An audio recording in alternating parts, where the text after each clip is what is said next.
My parents were burned by multiple financial advisors. That's why I became an advisor. There's a risk of bad planning with a poor advisor and real value when you're working with a good advisor. A common question that I'll receive is, should I work with multiple financial advisors? That's what I'm going to address in today's video. I have other videos where I say, hey, here's the 10 questions that you need to ask an advisor if you're considering to hire one. The majority of people that work with us, they're coming from an advisor where they're simply getting investment guidance, but they're not getting the whole package. They're not getting the holistic of the tax and the withdrawal and the estate and the insurance and healthcare. That they're looking for the whole package. And more often than not, people are paying less and getting a whole lot more working with us. So that's why I'm in a business, because I love doing what I do, which is, once again, helping people get the most life out of their money. But there's big questions before you actually hire an advisor that you should ask. So hopefully these different resources I have will help you come to the decision of if Root's the best fit, if you even need an advisor. And I'm very clear about saying I don't think everyone needs one. Some people come to me and they go, hey, Ari, like, this is what I want to do in retirement. Like, let's talk IRMA surcharges and Roth conversions. And I've got my group with my neighbors, and maybe I'll become a financial advisor. I'm like, great, don't pay us. Like, if you love doing it, please. Other people go, hey, no, I'm looking for someone that's going to delegate, that I can delegate this to, that God forbid something happens, they can speak with my wife about this and my wife's comfortable, or my husband or my partner. I don't know, genders, I got to be careful nowadays. So I want to make sure that all of you are absolutely getting who you feel is the right fit. But today's question is, should you work with multiple advisors? The answer is no, and I'm going to explain why. It's very common that people go, you know what, should I maybe give you $1 million and someone else $1 million? And it can sound good. I was asked that actually recently. Someone said, hey, what if I gave you about $3 million and I gave someone else, $5 million? And so, would you be cool with that? And I said no, and I would hope that they would also tell you no. And the reason I'm saying no is because I'm going to create an awesome strategy, and it's going to be conflicting to whatever this other advisor's going to show you. It doesn't mean it's good or bad, but there's going to be conflicting. And you're going to get a bad result, meaning selfishly, a lot of advisors, if you were to ask them, and I'd invite you to actually do this, we ask people to at least interview 2 people. We want them to before they even reach out to us to really understand the difference with Root. And if an advisor, if you say, hey, will you manage $1 million and someone else manage $1 million? If they say yes, I'll tell you why they're saying yes. It's not a terrible thing, but they have a family to feed. They're trying to make a living, but it's not in your best interest. The truth is they just want more revenue, and they're happy to manage $1 million, hope that they can maybe beat the market or whatever it is they tell you, and that this other person, maybe they're just hoping they do better than them. The problem is you have 2 different strategies going on. And if we're, for example, and this is the risk that you're going to run, and you may have even experienced this, I know a lot of you have, is if you're giving me $1 million and you're giving someone else $1 million and saying, hey, let's see how you do, we're both going to probably try to do as good as we possibly can, even if it would make your portfolio way too risky. Because what you're doing is you're pitting one advisor against another. What I would hope the advisor would say is it's not in your best interest to hire 2 advisors. If that's something you're considering, please go work with the other person, and I would hope they would tell you the same. It is that simple, but it's really confusing because a lot of people that reach out, they go, hey, I don't know. Should I have 1 advisor? Should I have 2? Is it safer? I just don't know. Are you a fiduciary? It's really confusing because everyone kind of calls themselves a fiduciary, but they're not. And so, for example, you could be working at Fidelity, and I'm not taking a dig at Fidelity. It could be Fidelity or Vanguard or Empower or Merrill Lynch, and they could say we're a fiduciary. But then you have to say, wait a second. Okay, so you work at Fidelity. Okay, you're a fiduciary. Do I have any Fidelity products? And they're probably going to say yes. And the reason for it is they're not told they have to, but the company is saying, hey, we think you're doing great work. Make sure to, push these Fidelity mutual funds. There's these Fidelity products or these Vanguard products. It doesn't mean they're bad. In fact, I even like a lot of Fidelity and Vanguard products. But if your Fidelity advisor is recommending Fidelity funds, there's a conflict of interest there.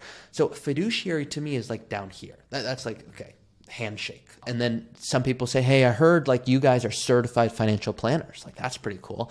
And I'll say, hey, how many doctors have you met that are MDs that you would not let get near your body? Like, that is not the reason to hire someone. That's once again down here. So from there, it's, hey, do you do holistic planning? Meaning, are you going to do the whole package? Is it tax? Is it withdrawal? Is it estate? Do you work with people like me trying to retire early? I don't want to be sold something. Promise me you're not going to sell me anything. We don't have anything for sale. Okay, great. Then do you work with people like me? Do you speak in a language that resonates? What I find is oftentimes one person really loves the financial planning and the other person, the other spouse, they don't. And it's oftentimes a good relationship when that's the case. I know that's my personal relationship with my partner. The way I want to phrase this is it's really common for someone to speak down to the other person. I'm careful the way I want to explain this because, for example, let's assume you come to me and I'm just saying you're the husband and you're like, I love financial planning, but my wife doesn't want to hear about this. She just wants to know that we're going to be okay. Okay, so I'll hear this consistently, and I'll hear it consistently the other way around, okay? But if that's the case, I've seen advisors that I've watched speak to the spouse, the wife in this case, as in like, here's what a stock is and why. It's like, don't belittle her, number one. Number two, it's disrespectful. It's not encouraging. To us, we also, though, aren't going to take the easy way out. And I see advisors do this and be like, yeah, don't worry about your wife. Like, we'll just talk about planning. And then God forbid something happens to you.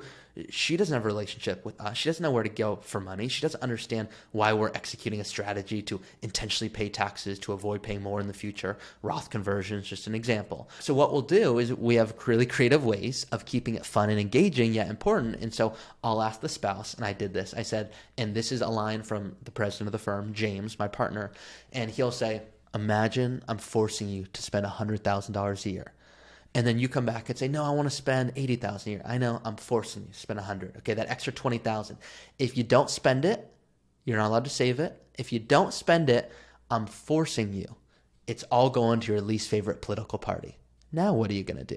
It gets people talking, okay? To lighten the mood, the point here is not to say they get to go spend $100,000 a year. The point here is that the spouse can become more engaged, because what I find is the spouse doesn't want to talk about Roth conversions. You probably listened to the podcast or the YouTube video that prompted you to reach out, and your partner probably doesn't love it to the degree that you love it. But they also want to make sure that they're okay. They also want to make sure they can spend a comfortable amount. They want to make sure that you guys don't run the risk of running out of money. You guys are probably on the same page. It's just you that prompted that initial reach out. So it's how can you make sure that they feel equally engaged, at the same time engaged in their language. This is where my partner says, all right, you got to talk about love languages. I love giving. Okay, that's my love language. I give gifts. My partner doesn't receive gifts that way. She'd rather I make her tea every morning. Okay, good to know that's how she wants to receive love. It's cliche, but it's the same thing in financial planning. I want to make sure your spouse isn't falling asleep in our meetings because we're talking about so many numbers and graphs. Great. She wants to understand why they're in a good spot to spend. Okay, let's talk about that. You might want to spend 2 hours talking about Roth conversions and charitable giving. Great. Let's talk to you about that. Let's have separate videos, maybe geared towards each of you based on what's most important to you, and come together. And when we're all together, we'll talk about what's most important, which is how long do you need to keep working? How much can you spend in retirement?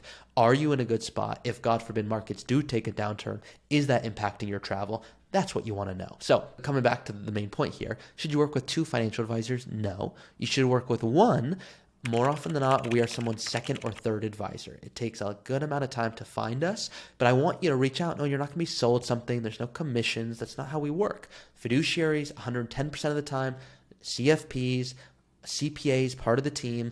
It's a holistic approach to retirement, in my opinion, the only way to work with someone. You can see we have a bunch of Google reviews here. Scroll through these, read these, ask yourself, are we like these people? Is this what we're looking for? What experience do we want if you're considering to hire an advisor? So hopefully this video was helpful to put together just some general thoughts.